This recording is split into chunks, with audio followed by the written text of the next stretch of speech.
All right. Hey, welcome everybody. This is the Post Money Plan, and I am your host, Dallas Post. Thanks for joining us.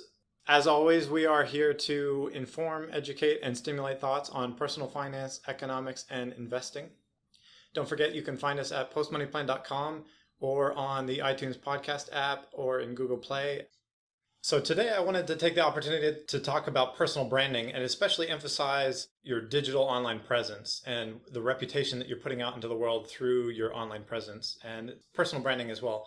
So the other day I sat in on a presentation by Eddie Sajjad, and he was talking about branding from a company standpoint and logos and stuff. And that got me just thinking about the topic of personal branding.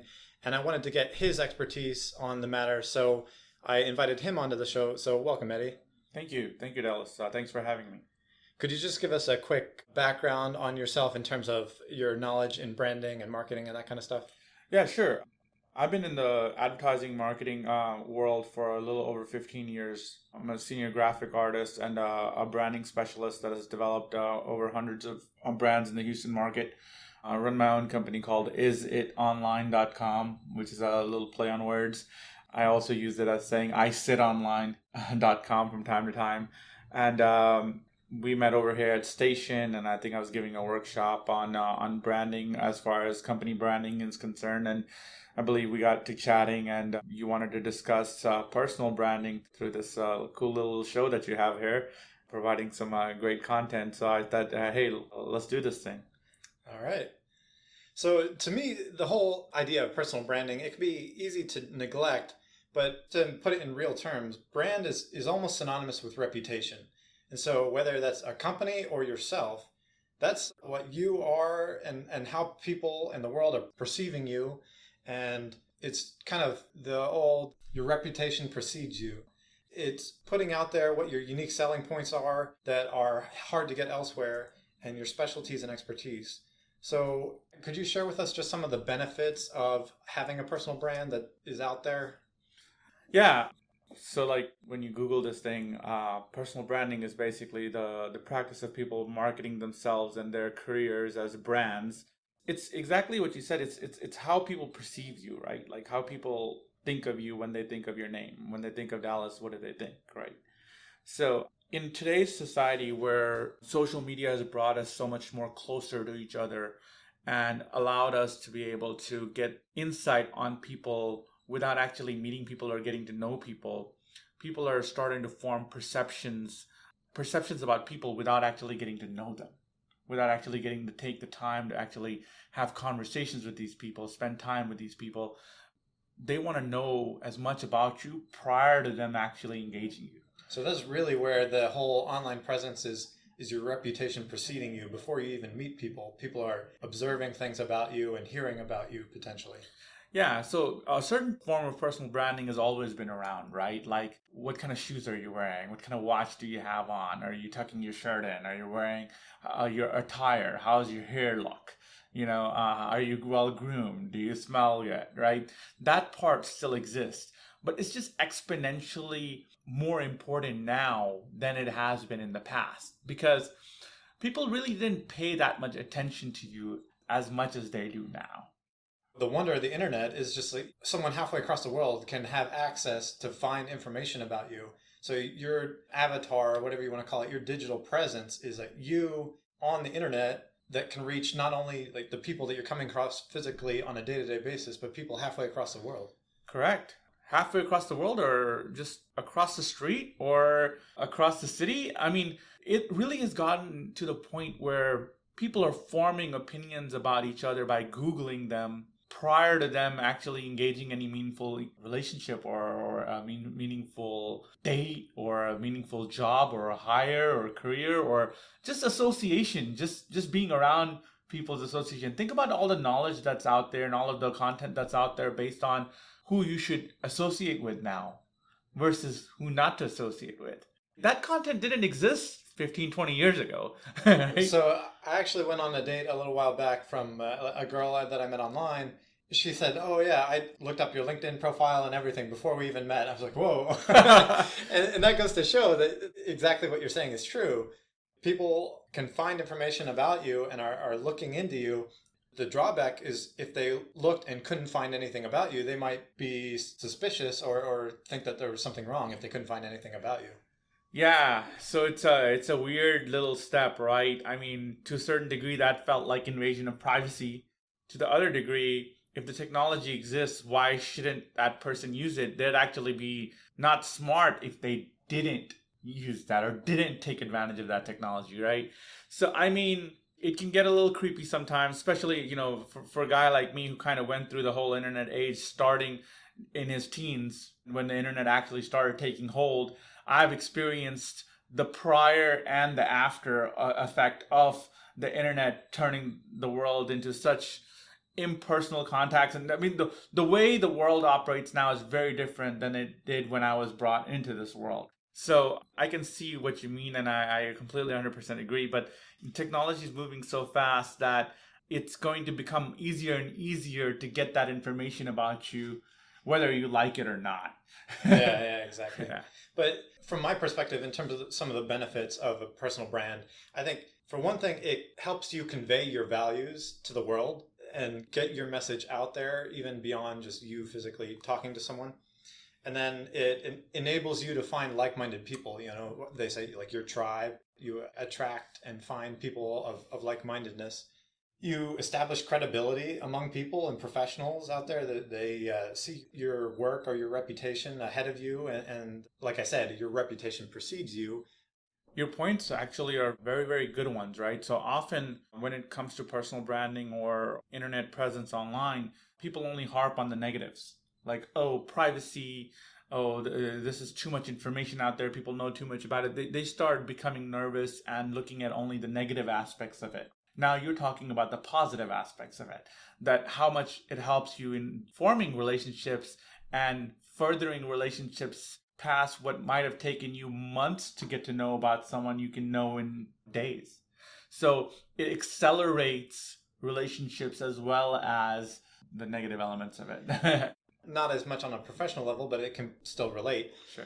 I have a hard time remembering names. So then if someone looks me up on Facebook and friends me later, me visually seeing their name, that helps me remember their name or that their name sticks in my mind. And then that connection is established better when meeting someone. Yeah, most definitely. I mean, our cell phones are the biggest ones to look at, right?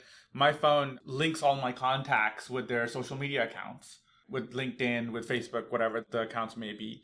And let's say Dallas is calling me, Dallas's picture pops up. Yeah. Or some reference of Dallas pops up. It's actually helping me identify exactly who's calling, considering that I might know a few Dallases, or a few Jennifers, or a few Marks. So it does help you with the associative memory of taking a name and a face and putting it together. Yeah, like I said, that's another great benefit to have. And plus, I mean, it also extends your networking capacity. As an individual, how many people can you actually keep in your mental Rolodex?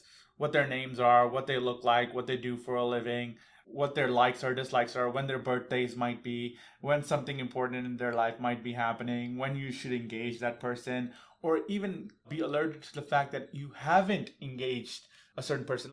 I remember the days when I had not only intentionally not gotten in contact with people, but I completely forgot that I hadn't contacted people. Right. And now when I see them or when I see some sort of activity, I'm like, I need to reach out to John. It's been a while. Yeah. That reminder or that instance makes us better social people. Like it makes us more socially aware, be able to manage and maintain and create more relationships than we could have without technology. So technology does help in a big way. So you've actually mentioned this to me before, but now it's to the point where when companies are looking to hire someone or they're looking at your application to their job, their HR is going to be looking you up before they even call you in for an interview. They're going to be looking at your social media presence. Yeah. And if they can't find something on you, that would be a red flag for them, ironically enough. Yeah, you're 100% right. It's actually become part of standard practices in hiring, that a person will Google you, and not only Google you, they will go check every single online presence that you might have, where your name might be mentioned, where your picture might show up, where someone else is talking about you or you're talking about yourself. And not only do they look for that and form perceptions from that, form thought processes about you and who you are and what you like and what you do for a living and for fun, but if they don't find anything, they're also perceiving that as negative, that, oh, this person is not social enough, or this person is not current enough, or this person is not personable enough to have some sort of presence online. So you don't want to be a complete hermit and not exist online, and you don't want to be way out there and have opinions that might offend others. So you have to carry a very nice little balance in the middle. So the big ones we're talking about are LinkedIn for your professional presence, and then Facebook for your personal presence. After that, maybe Instagram or Twitter or something. Well, we call it your digital footprint. Your digital footprint is basically your brand or your perception online. It can exist anywhere, but primary websites that people have a tendency to actually research and get information and data out of or create perceptions off of are LinkedIn and Facebook. One is more professional. It's not to see where you worked. They can see that on your resume. It's to see how many connections you might have, how many professional connections might you have, how many recommendations might you have, how many reviews might you have, how many people have suggested that you have a certain skill set or not. Those things are what matter when it comes to your professional profile. From a personal profile, people have a tendency to have biases, and then others are just simple old research. They're looking more for no negatives instead of what may be positive. They're looking for red flags. They might be looking for, does this person have way too many pictures of him going and partying outside and drinking and looking like he's having a little too much fun on a regular basis, right? Is this person look stable? Does the person have positive hobbies? They just look for elements that might paint a negative picture, or they might decide whether you fit within their culture or their company culture or not, based off of your online presence or your digital footprint. Okay, so walk us through some of the ways that you think people should be thinking about their personal brand or things that they should be doing concerning it. Sure. Well, the first thing is to actually start thinking of yourself as a brand, which is a frame of mind. Not everyone has that frame of mind. Actually, when people start talking about personal branding, a lot of times it completely goes over their head and they're like, what does that even mean? And why should I even care? Yeah, so I just had a funny thought, just a little nerd moment. I used to play this game called Fallout on computer. It's this post-apocalyptic world. Nobody knows you, but it has this thing called karma, where if you did good things, you would build up good karma and your karma score would go higher. And if you did bad things, your karma score would go lower. Yeah. And then basically your reputation would precede you, and you'd go to a town you had never been before. And if you had really bad karma, they'd all hate you and not want to talk to you. And if you had really good karma, they would love you and want to help you out. That happens to be very relative. What you just mentioned is actually a pretty cool concept. It's real life, but it's played in a role-playing game, which is kind of cool. If you don't think of yourself as a brand in today's age, what ends up happening is that you don't watch how people perceive you or how people might look at you. But if you start looking at yourself as a company where your reputation, your opinions matter, and how people perceive you matters, then you're a little bit more careful about the content that you create. And then there's a big thing. There's something that people need to realize. It's not everything online is bad.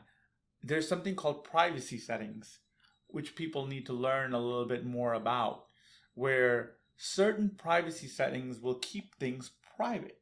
Nobody will have access to that information besides you and maybe a select few friends that you trust, right?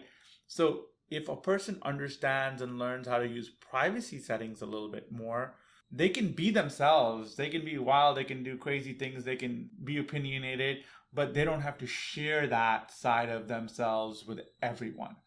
Unless they're comfortable with that and they feel that other people will be comfortable with that and it doesn't hurt their way of earning income or their business or their job status, then you're free to do what you want. But it does matter because other people see it as well. Well, here's how important I think it is, or how valuable your reputation and your brand is out there. If you think of someone like Elon Musk, he has such a good reputation among people as being an entrepreneur and a guy who can grow a business from nothing, that he can say, okay, I'm going to come up with the most ridiculous idea. I'm going to create a private company that's going to send people to Mars. We've never been there before, and there's no viable economic foreshadowing of what we can do with this, and I'm going to do it. And people are like, yes, that's an amazing idea.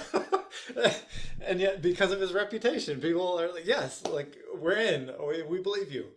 Or to think of Warren Buffett, that he has such a reputation of being a good investor that in the midst of 2008, people will say, okay, we'll come to him for money because he's the one we can trust. Those are brands. Those are huge names. Elon Musk, Warren Buffett. Those guys, I mean, Steve Jobs before he passed away. These guys are brands. From what their reputations were, they were able to carry those companies. It's almost like if you watch the stock market, right? If you watch the stock market and a company hires a well-known CEO that has a good brand, all of a sudden the stock goes up. They just hired the person. They haven't made any difference at all. But the perception is that because you hired this person that has an excellent reputation and an excellent brand, it automatically adds immense value to an organization. Well, it can unlock doors that were closed before, or closed doors. Or closed doors that were open before, depending on who you're talking about. Yeah, that's very, very, very, very true. The other thing to do that people don't often do is audit yourself online, like audit your online presence. A lot of times, it's not just what you put online, but it's what other people might have put online about you. So it's important to Google yourself. So actually, sorry, another random anecdote. I heard that a really bad thing that can happen to people is you should never drive drunk. But some people have gotten DUIs, and then there's these businesses, what they'll do is they take these mug shots and then they put them online everywhere and like list you, your name and your picture and say like DUI and all this stuff. And they'll basically make it so that they're tarnishing your reputation and your presence online, and that you have to go and pay them to get it removed to like clean up your personal presence, online presence.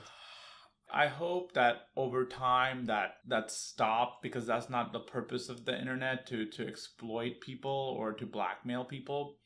But unfortunately, things like that do exist online, and they're part of our society. And it's unfortunate that people are able to do that utilizing online technology. But my hope is that one day soon that gets cleaned up. But yeah, just to reiterate your point, it's not just about how you perceive yourself and how you post online or what you post online. Like, imagine that that's the only thing about you online. It's not that that's a good thing or a bad thing. It's imagine if that's the only thing, if you don't even have an online reputation besides that. Because a lot of times when I Google somebody, if I see 20 positive things about Dallas and I see that one thing that's negative, I still will probably walk away with a positive opinion about Dallas. Well, but that's the tricky thing, though, because when people are looking at reviews of an item on Amazon or a book or reviews of a company, one-star review can tarnish 20 five-star reviews. One very unhappy customer can really hurt a brand, and that's why managements really want to emphasize like serving the customer and the customer always being right, because a negative perception of your brand can really, really easily tarnish you. Yeah, that's the world we live in. That's the world we created. I think it's evolving, though. I think that although that may be the case right now, I think that that's going to evolve. I was like that at a certain point too. When I shopped on Amazon, I only wanted the ones that had perfect reviews. But now it's impossible to find somebody with 100% feedback that's positive. But now as a consumer that's gotten used to it, just because something has all 5-star reviews doesn't mean it's going to be perfect. At times, people do make mistakes, and some customers do become unhappy with you, or some people will become unhappy with you, and they'll have a negative opinion about you. But it's important that you know about it. You not knowing about it hurts more than it happening, actually. I guess one of the points I'm trying to make is from a personal branding perspective, one simple mistake, think of like, oh, it's just a DUI or something like that. that one thing can turn into a big tarnish or a big black mark on your digital presence. Correct. Well, I wouldn't call it a small little blemish. It is a big thing. But at the same time, I understand where you're going with it, and I agree with it 100%. You have to be careful about how to protect your brand online and offline as well. Again, it all starts with learning what's out there about you so you're aware of it. So let's just say if someone does mention it or if someone does bring it up, you're not caught off guard. So it has happened to people. It actually happened to me at one point where somebody posted something false about me online. But the fact that I was rebuttaling it, the fact that I knew about it, the fact that I was posting against that and saying that it's untrue, it cushioned the blow a little bit. It gave a person looking at that story perspective that, hey, there's always two sides to a story. Same thing with negative. So negative feedback online on consumers' part on websites like Amazon, what you'll notice is that when someone does get a 1-star review, if the company provides a rebuttal, it actually helps. It actually helps saying, hey, at least the company tried. They didn't just ignore the customer. So actually, I think I saw earlier today, there was some ski lodge, I think in Colorado, that got a 1-star review from some guy who went skiing there and said he gave them a 1 star because their slopes were too hard. And then they used that as advertising that like, oh, we have good slopes here. And it actually worked out for them. Yeah. So like people have a weird nature, right? So it's like the consumerism says that if you look at reviews like Yelp or other review sites that are out there, that out of 10 happy customers, 1 customer leaves a good review. But out of 10 unhappy customers, 7 tend to leave a negative review. Right. So it is a process there. But hey, you know what? It feels great to do business with people that have gotten immaculate reviews. It just tells you it matters. It matters what other people think about you now more than ever. So the other part that we'll go into is out in the personal branding world, you'll hear a lot that you should own your name.com or your personal website. I have mixed reviews about that. The thought process is that it is good to have an online presence where you're able to collect all of your links or where your name exists online, what articles you might have published, what PR parts would you have been part of, what organizations you might support, what online profiles you might have, and social media links. It's good to have all of that in a collective and have that as a link somewhere. Like, well, you can have it on a Facebook profile, or you can have it on a LinkedIn profile, you can have it on an online resume site, you can have it on different ways, but it's not necessarily important to own your own name.com unless your name is going towards something that's recognizable. Like, for example, if you're a real estate agent, if you're a personality, radio personality, or a celebrity personality, or you're going in a direction where your name is going to become synonymous with who you are. You know, I heard about that one probably 5-10 years ago, and I thought, would I be able to get DallasPost.com? Unfortunately, there's a newspaper that thinks they're more important than me having that domain, and I think it might be a little bit expensive for me to get that one. Well, there's always the whole idea of adding the word Mr. behind it, right? And just saying Mr. Dallas Post. And you become a little bit more important that way. Because people, when people do mention or Google Dallas Post, they're going to find that newspaper before they find you. Yeah. But the next step in personal branding, that is, find ways to produce value. So it's not about just sharing or creating content. It's about creating content with a purpose. Have a purpose behind what you create. For example, if there's a part of your personality that feels strongly about a topic, that's who you are. And your purpose might be that you want people to know that that's what you stand for. So, for example, there was a whole campaign that ran that said Houston Strong after the storm, after Right. Harvey. And it was all dedicated to the fact that, hey, I want to stand together with my brothers and sisters in my community in Houston, and we're going to get through it together. And we strongly believe in that. I think that kind of goes back to what I was saying about conveying your values and enabling like-minded people to find you. You're kind of tapping into that and just spreading what you believe in. Yeah, and creating content with a purpose is all about that, and I think that that's very, very important because when people do look for you or search for you, you want them to get the impression you want to give off, not the one that they come up with on their own. Or it's just like, if you want people to perceive you as trustworthy, then you don't want untrustworthy reputation to precede you. You don't want things that would suggest that you are untrustworthy. Yeah. Or if you want people to perceive you as hardworking, you don't want things out there that would cause people to perceive you as not hardworking. Yeah. And after you've done all of this, after you've established a personal brand, then the other two parts that are really, really important is association, right? Branding by association. And I touched upon it earlier, but the thought process is that who you're connected with, what you're connected to, who you associate yourself with, what you associate yourself with matters. Or that even goes to like organizations that you're involved with and things like that. So if people see that you're a member of a local community, like a church or a charitable organization or station, or an entrepreneurship group, it says things about your interests and what you spend time in, which kind of goes into, like, I guess you could call them extracurriculars, because people want to know as much about you as possible. Yeah. So you want them to, right? So you want them to know a little bit more about you, that, hey, what you think about other personalities that they can easily relate to, or topics or organizations that you can relate to, where they might find a connection or a sweet spot that says that, hey, he's an alumni of the same university, or he believes in supporting the Red Cross, or he's a big fan of J.J. Watt. You know what I'm saying?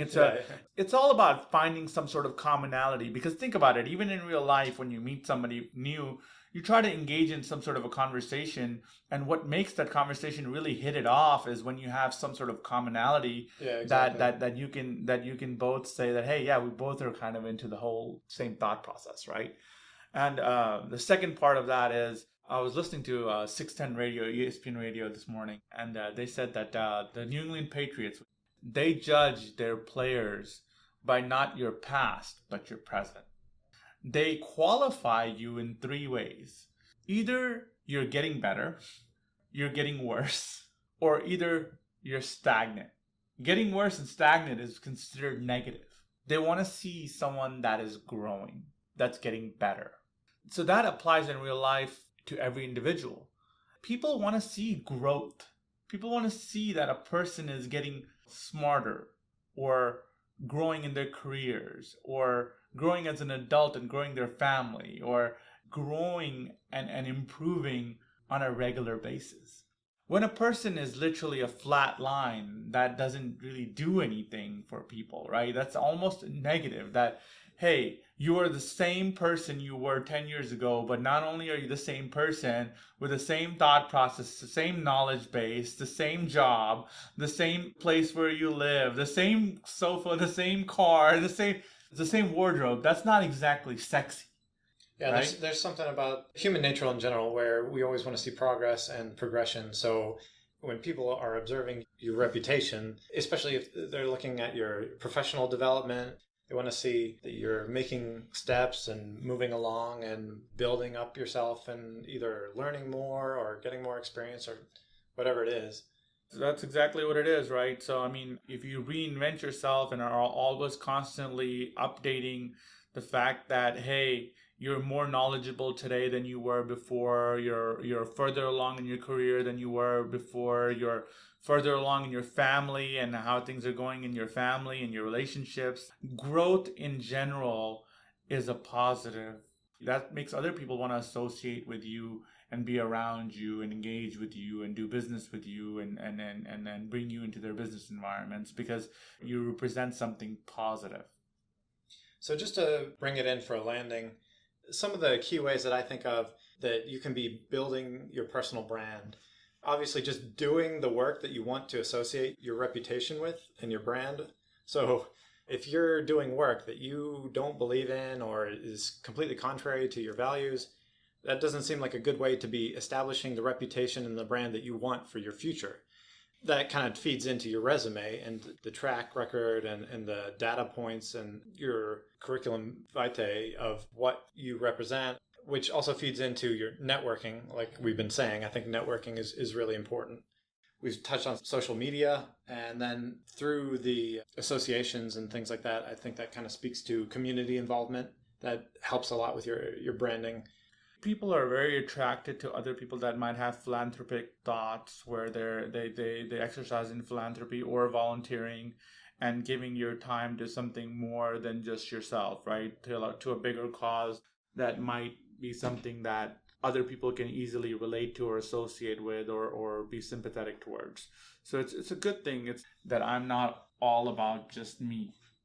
So the last two thoughts I had on that, you can also be doing public speaking. That's a good way to just get your name out there on it, especially if you're talking on your subject matter expertise, and that gets your name out there in that area. And people say, oh, I heard him talk at that branding event. And people say, oh, yeah, okay, I trust him on branding. Yeah, but public speaking is an interesting topic, right? I mean, a lot of people, it strikes fear in a lot of people's hearts, and it actually did mine for a long time as well. It took me a while to kind of get comfortable with speaking in front of people. I definitely recommend working on your speaking skills, even though you might not want to do public speaking for whatever reason.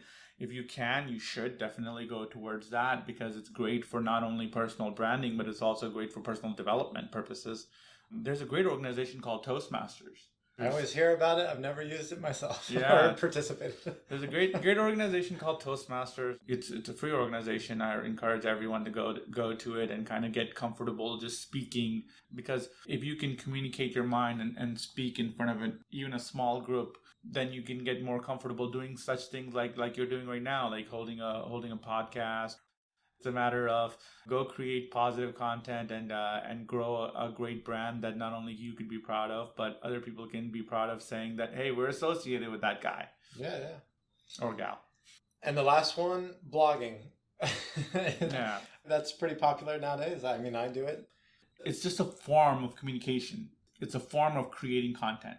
Content can be created in any way possible. It can be created through imagery, little blog posts, little just opinions on posts on Facebook, on Twitter, on LinkedIn, sharing articles. It's just a form of communication, right? So blogging is a little bit more personal. It's a little bit more writing intensive. You have to put together a collective thought in a particular process and engage an audience. So blogging can be a little tricky. You have to know a little bit about, you've had to have done decent on your English class for you to be able to put together some decent content in blogging formats. But yeah, I'm a fan of blogging when certain blogs are a lot of fun to read. Okay, as a final thought to wrap us up, what it would be like the number one thing that you would think of if someone was to walk away and do something immediately after this podcast? What should they do for their personal presence online? Start thinking of yourself as a brand. Get comfortable with that thought. Google yourself. That's something that I would really, really recommend. Find and see what the internet has to say about you. And the third thing is, if you're not online, you don't have a Facebook profile for whatever reason, or a LinkedIn profile, or a profile of any kind, then start taking control and start somewhere. Don't try to do everything at once. Just start somewhere. Create something online. Let your opinion about yourself be known. All right. That sounds good to me. Thank you so much for having me, Dallas. Yeah, thank you, sir. I really enjoyed it, and look forward to doing it again. All right. Thanks for joining us, and catch us next time on another episode of the Post Money Plan podcast.